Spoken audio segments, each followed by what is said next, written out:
Yo, yo, yo, Don Mafia. Welcome to a very special edition of the Don Mafia Report. That's right, guys. You have read the title correctly.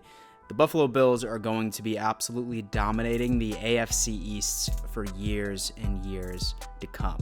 So within this video, I thought that not only would I give a general breakdown of the entire free agency process that the Bills just went through, that Big Dick Brandon Beane did these past couple of weeks, but I'm also going to take a look at our competition to sort of solidify the fact and sort of to back up my own theories on exactly why I think that the Buffalo Bills are going to be favored specifically to win the AFC East, and then maybe even make a deep-ass playoff run moving forward. This should be exciting, especially since the vast majority of us are stuck inside of our houses during the coronavirus. Ladies and gentlemen, I'm going absolutely insane.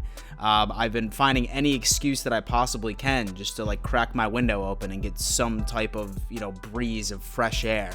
I've still been wearing my softball jersey that my season was reluctantly canceled because of this. I mean, that was just the last straw to me. I mean, now I'm going crazy. And I figured I shouldn't punish you, so I thought, you know what, let's just pump out some videos, baby. Before we even get into that, I do want to give a pretty big announcement. As you know, last season I ended up doing a ticket giveaway to the Baltimore Ravens game.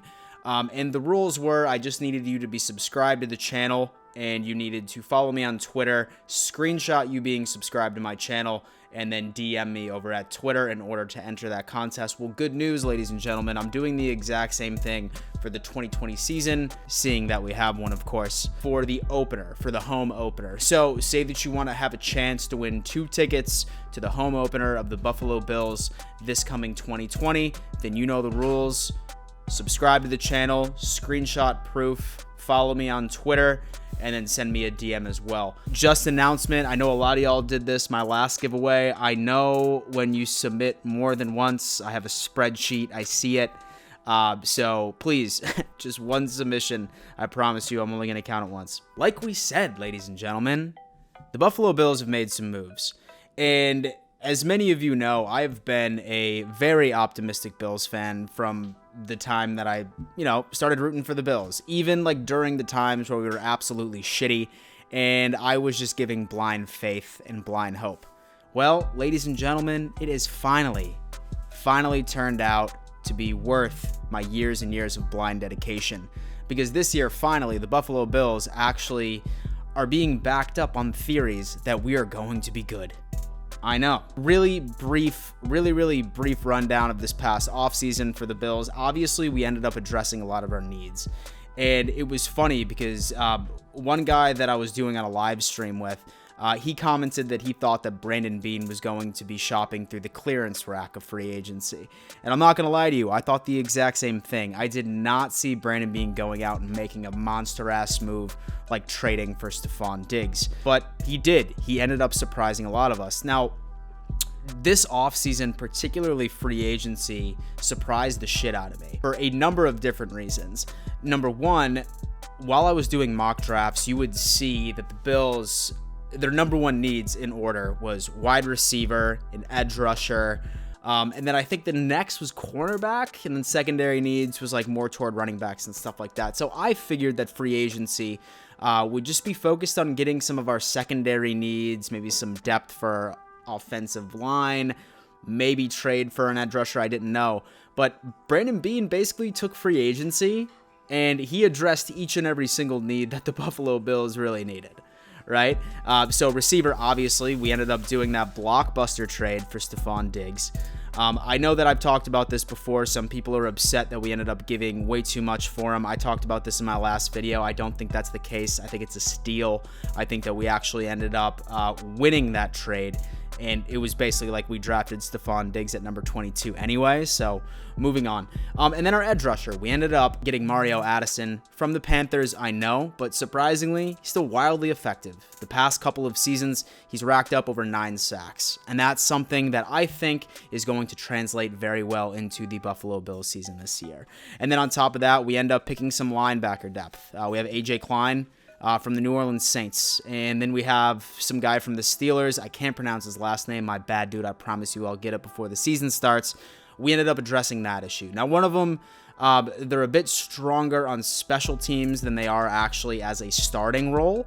I believe it's the guy from Pittsburgh. But as far as AJ Klein is concerned, I think that once you replace him and make him fill Lorenzo Alexander's shoes, specifically based off of his performance in 2019, we're not going to notice a big difference. And same goes for Mario Addison, who in retrospect is going to be replacing Shaq Lawson from last year. I honestly think, like, just based off of free agency, the Buffalo Bills, like, we've basically filled all of our needs. And really, at this point, ladies and gentlemen, the draft is just going to be upgrades at this point. It really is. I mean, I think one hole that we could potentially, like, say that would be a need is going to be a secondary running back. I don't think Yeldon's going to be the guy.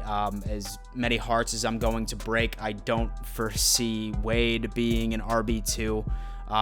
Love the story, but I mean, the guy just started playing football in general, not even at a professional level, but football in general last year.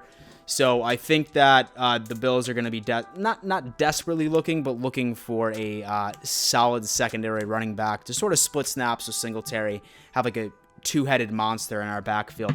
Huge advocate of getting Carlos Hyde or Lamar Miller, say that he can stay healthy, but I wouldn't be surprised if running back is going to be a main need in the draft. So as far as the needs that the Buffalo Bills were out to identify, it turned out that they ended up addressing all of their needs, and then all of the new pickups that we have coming forward are solely going to be upgrades. So, I mean, guys, we are looking very good as far as our own roster is concerned. I know that we ended up letting Jordan Phillips walk. I know we ended up letting Shaq Lawson drop, and I know we ended up letting Kevin Johnson walk as well. I'm really not concerned about that because we ended up actually finding spots, finding new players to be able to fill those voids. And in my opinion, they're not only just as good from a production standpoint itself, but it's much, much cheaper and a lot healthier for the Buffalo Bills, let's say salary cap moving forward in the future. Now, it just doesn't come down to the Buffalo Bills completely upgrading their roster and really telling the entire world, like, y'all, like, playoff caliber, championship caliber, we're Super Bowl caliber. Like, there's no doubt in my mind that Brandon Beane and Sean McDermott, like, the process is done, y'all. Like, the process is done. Like, we have, like, a molded piece, a, like, cemented core that's ready to go in there and be a competitor and be a contender. And I'm so excited about it. So, now to the main part of the video, right? Like, why are the Buffalo Bills going to run the AFC East throughout the remainder of the foreseeable future, specifically the 2020 season? You got to look at our competition, right? So, number one, the Miami Dolphins, I mean, they were not quiet at all during the first day of free agency. It seems like they have an entire different defense. They spent bukus of money, including Shaq Lawson, just a couple of elite cornerbacks. I think that their defense is going to be absolutely very, very good.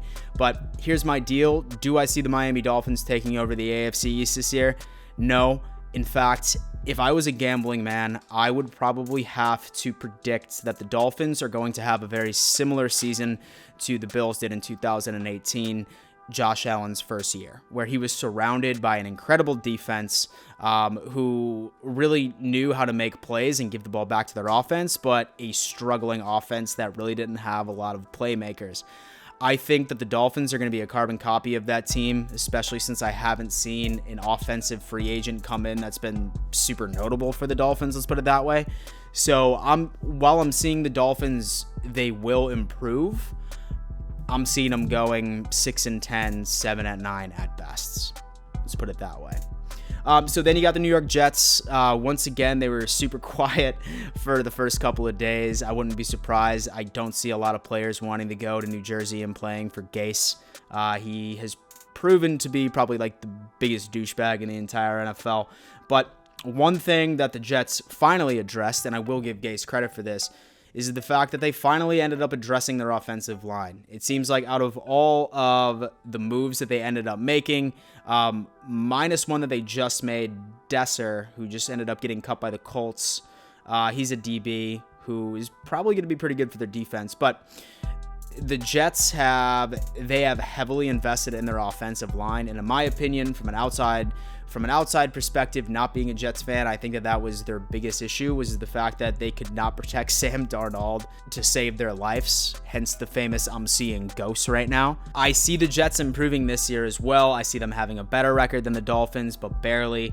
I'm seeing them have an 8-8 to a 9-7 season. And then finally, we get to the New England Patriots. And ladies and gentlemen, I'm going to set aside my bias as best as I can, but just know that I am absolutely thrilled about what's going to happen to this team in 2020. Sweet, sweet justice. Tom Brady decided to take his talents down to Tampa Bay. Sounds like he just didn't want to play for Bill Belichick anymore, or maybe he was just getting sick of all my tweets saying that he was a system quarterback and he wanted to prove the world wrong that he can actually win. So he's gone. And then players are just walking out, like big playmakers too, like Van Noy, he's now on Miami. Big ass playmakers are leaving the New England Patriots, and even Julian Edelman, I'm pretty sure, was saying that he wants to leave too, or there's rumors that he's shopping around, maybe looking for a trade or something like that. But like, this entire organization is in disarray.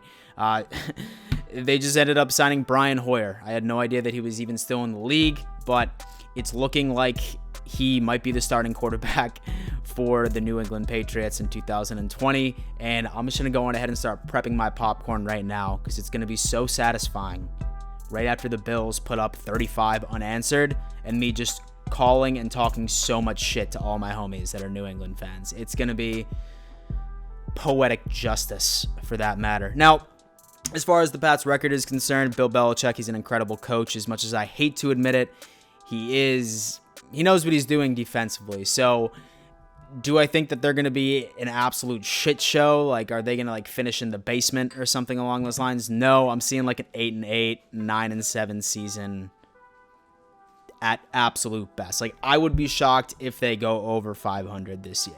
That's just me. And then on top of that, ladies and gentlemen, we've been talking a lot about how difficult the Bills' schedule is this year. In fact, we have the 5th most difficult schedule in the NFL, mostly because we're not only playing the defending Super Bowl champs, the Chiefs, we're also playing the NFC West, who has an absolute powerhouse of an entire division. We got to play the Niners. We got to play the Seahawks. We got to play the Arizona Cardinals, who got good overnight, basically just by completely robbing the Texans from Hopkins. So that's going to be super interesting. And that's like a big argument too, where everyone's always saying, oh, Dan, like I'm like, super nervous about like our schedule. But guys, like this past free agency, I'm not worried at all. And I'm still seeing 10-6 and 11-5. Dare I say 12-4. That's how confident I am in this team in Western New York. And then one more thing as well, you need to understand that the remainder of our division is also playing the NFC West. So they're going to have a pretty difficult schedule, including the Patriots, who have the #1 most difficult schedule in the entire NFL. So if I was a gambling man, right up in Foxborough, they are currently in rebuild mode. Those are my reasons why I think that the Buffalo Bills are going to dominate the AFC East for the foreseeable future. If you think I'm wrong, let me know, drop a comment, or if you think I'm right, drop a comment, stroke my ego a little bit. Just as a reminder, I am doing that ticket giveaway once again. It's going to be to the home opener. Once the schedule is released, I'm going to buy some tickets, and I'll probably announce the winner, I don't know, maybe like the day of the first preseason game. Say that the 2020 season even happens at that point because of the damn coronavirus. But you know exactly how to enter. You just subscribe to this channel. You screenshot you being subscribed to my channel. Follow me on Twitter. And then DM me via Twitter the screenshot or proof of you being subscribed to this channel. Then I'll put together a nice little Google Doc. And then what I'll do is I will randomly select a winner. And I will send those tickets over to you immediately. Thank you for tuning in. Once again, if you're new here, my name is Dan Mitchell. I regularly put out NFL videos, Buffalo Bills videos. If that's your cup of tea, subscribe to this channel, like this video, share this video. You know the drill. Have a good one, Dom Mafia. Stay safe, stay healthy, and let's go Buffalo.